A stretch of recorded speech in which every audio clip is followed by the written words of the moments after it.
malam kawan-kawan, saya ucapkan terima kasih karena kawan-kawan sudi datang ke channel ini. Saya nak cerita tentang kenapa Datuk Seri Anwar Ibrahim ini ditakuti oleh lawan politik. Benda ini berjangkut paut dengan kuasa dan ekonomi. Seperti yang video-video yang lepas saya pernah buat satu, kuasa dan ekonomi. Tetapi dalam situ saya banyak menggunakan bahasa kiasan. Tapi kali ini saya cuma bahasa anak kampung, jadi senang kita faham. Dia sebenarnya senang. Kita tahu Datuk Seri Anwar Ibrahim ini mempunyai kekuatan yang sangat luar biasa lah kalau sebagai seorang ahli politik. Itu pada pandangan saya. Jadi dia ini, lawan politiknya cuba untuk menjatuhkan dia dengan satu isu saja ataupun dua isu, yaitulah isu yang melibatkan integriti dia. Maksud saya integriti dia ini adalah itulah kes liwat dia, rasuah dia. Itu yang boleh orang nak wal-walkan. Jadi di situ bila isu ini boleh mereka buat, maka benda ini akan melibatkan kaum, melibatkan agama.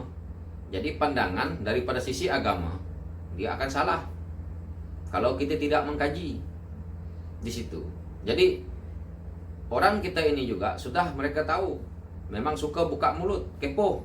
Kepo itu salah betul tidak penting. Yang penting mereka berasa ada cerita yang mau didengar. Itu hakikat. Kalau kita nak tahu sejarahnya, masuk keluar penjaranya Datuk Seri Anwar Ibrahim ini tadi, sewaktu dia daripada ABIM, dia adalah satu tokoh. Dan benda ini Tun sendiri pun nampak. Sewaktu dia di penjara, orang pun fikir dia akan masuk PAS ataupun masuk UMNO. Tapi Tun tapi dia lebih nak ke UMNO, ikut Tun. Dia tidak ke PAS. Banyak orang menjangka dia akan ke PAS kerana dia duduk di ABIM sebelum ini. Itu yang dia cuba masuk ke UMNO untuk mengubah apa yang ada di UMNO. Kerana dia sudah nampak banyak kerosakan yang dia nampak di waktu dia dah berlaku. Dia nak mengubahkan itu. Tetapi di dalam UMNO sudah mempunyai kuasa dan ekonomi. Apa yang saya maksudkan kuasa dan ekonomi ini? Kuasa, mereka sudah lama bertakhta di situ. Ekonomi pun dah kukuh. Orang ini bukan sembarang orang sudah. Maaf ya, saya menggunakan bahasa orang kampung. Jadi orang ini tidak senanglah dengan kehadiran dia di dalam UMNO. Bila tidak senang, mereka nak lawan pakai isu agama. Mereka tahu Datuk Seri Anwar Ibrahim ini daripada ABIM, kekuatan di situ sudah kuat. Dan dalam UMNO, saya terpaksa pergi sedikit. Di dalam UMNO, waktu yang dia duduk di UMNO ini tadi, dia menjadi Menteri Pelajaran, dia menjadi Menteri Keuangan, yang lain-lain lagi, dan timbalan Perdana Menteri. Ini tiga yang saya ambil paling mudah kita lihat ya. Kalau kata Datuk Seri Anwar Ibrahim tidak berjaya waktu dia di UMNO, kita lihatlah Universiti Islam siapa yang ini di situ. Kalau nak kata Datuk Seri Anwar Ibrahim ini tidak cukup Islamnya, tidak cukup. Itu kalau kita nak tengok daripada segi agama. Jadi mereka takut di situ. Bila mereka nak ke agama, tidak boleh. Ini kekuatan dia waktu itu. So mereka cuba cari jalan lain untuk menjatuhkannya. Apa yang terjadi, yang kita lihat setelah itu, itulah tertangkapnya dia dengan kes liwat, dengan kes rasuah. Dua-dua ini pun tidak boleh sangkut. Kes liwat dia lepas, kes rasuah dia lepas. Disamit dia dengan kes kesalahan salah guna kuasa. Kerana buku Dahlil 50 yang mengatakan kenapa Datuk Seri Anwar Ibrahim tidak boleh menjadi Perdana Menteri. Buku 50 dalil inilah yang membuatkan dia masuk penjara. Ceritanya. Dan dimomokkanlah cerita dia, kes ini kes itu, dan orang kita nih mereka sudah tahu. Kepo itu akan buka lah ceritanya. Kes dia liwat, kes dia liwat, kes dia liwat. Itulah yang digunakan. Karena moral ini boleh menjatuhkan Datuk Seri Anwar Ibrahim. Cuma ini yang mereka dapat menjatuhkan Datuk Seri Anwar Ibrahim, moral dia. Jadi ini yang dimomokkan. Karena isu yang di sebelah sana tuh mereka hanya parti yang mengisukan satu perkauman.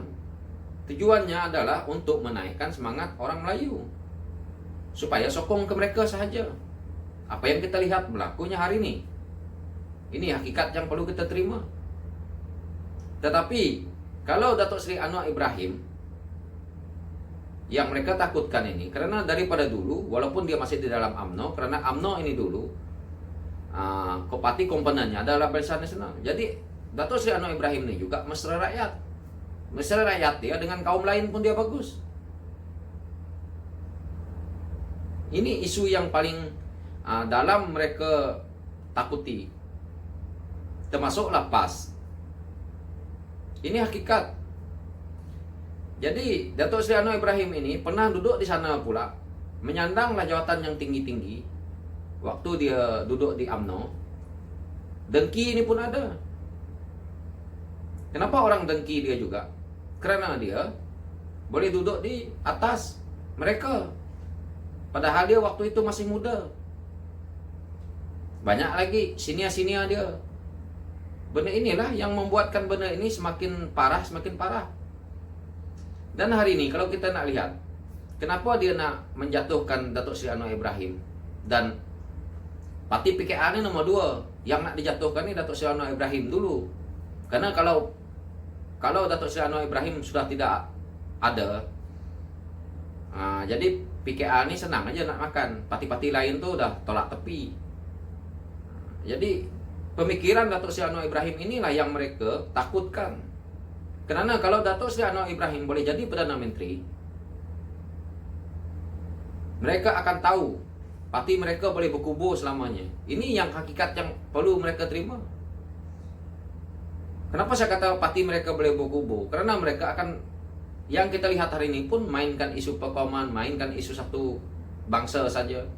Ini jelas. Jadi kalau Datuk Seri Anwar Ibrahim boleh memegang tampuk pemerintahan negara kita, mereka takuti ini. Jadi mereka momokkanlah, kalau Datuk Seri Anwar Ibrahim jadi Perdana Menteri nanti takut dia liberal lah, inilah. Ini semua mereka yang momokkan. Dan apa yang berlaku di dalam PKA sendiri pun banyak orang takut. Itu yang kita sudah nampak pindah. Kenapa mereka ini juga takut, dan kenapa orang-orang di sana takut juga? Karena mereka ada melakukan kesalahan. Karena bila Datuk Seri Anwar Ibrahim boleh jadi Perdana Menteri, banyak benda yang dia akan bongkar. Kroni-kroni mungkin sudah tidak boleh berkuasa lagi. Projek-projek yang dipegang oleh kroni ini habis juga. Mereka juga akan habis. Sebab rahsia mereka sudah ada di tangan Datuk Seri Anwar Ibrahim. Ini yang mereka takutkan. Momoklah itu, momoklah ini. Jadi yang terakhir kita lihat hari ini, apa yang berlaku? Inilah isunya. Isu yang sama.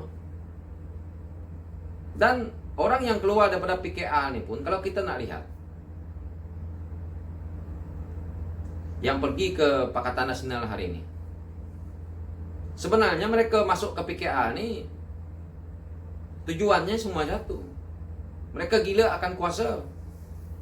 Kalau kita nak lihat, kalau dia tidak pergi ke PKA, mereka tahu kalau mereka di UMNO, mereka tidak boleh naik. Saya ambil satu contoh saja, Datuk Seri Azmin Ali.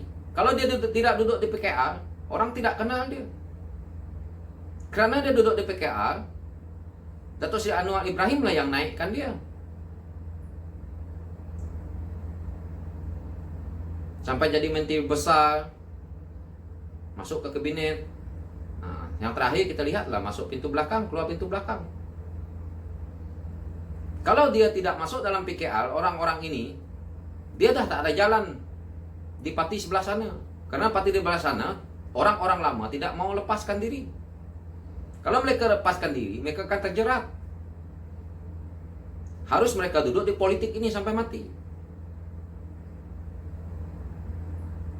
Mereka tahu nak penjarakan Dato' Sri Anwar Ibrahim, tetapi mereka sendiri paling takut nak ke penjara karena kesalahan sendiri. Nah, ini hakikat. Jadi, kalau kita nak lihat yang mereka kata pengkhianatan, itulah. Kalau tidak, kita tidak kenal Zuraida siapa. Karena ruang platform yang PKL bagi ke mereka inilah mereka boleh terkenal hari ini.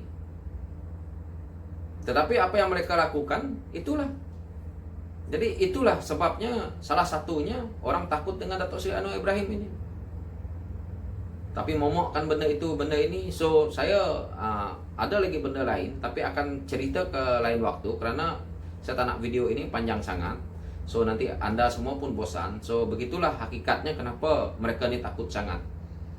Halnya hanya kuasa dan ekonomi. Karena tanpa ini habislah parti mereka. Oke, sekian dari saya. Saya harap kawan-kawan paham. Ada sedikit juga saya menggunakan kiasan di sini, so saya harap kawan-kawan boleh fikir sendiri. Oke kawan-kawan, sekian dari saya. Thank you.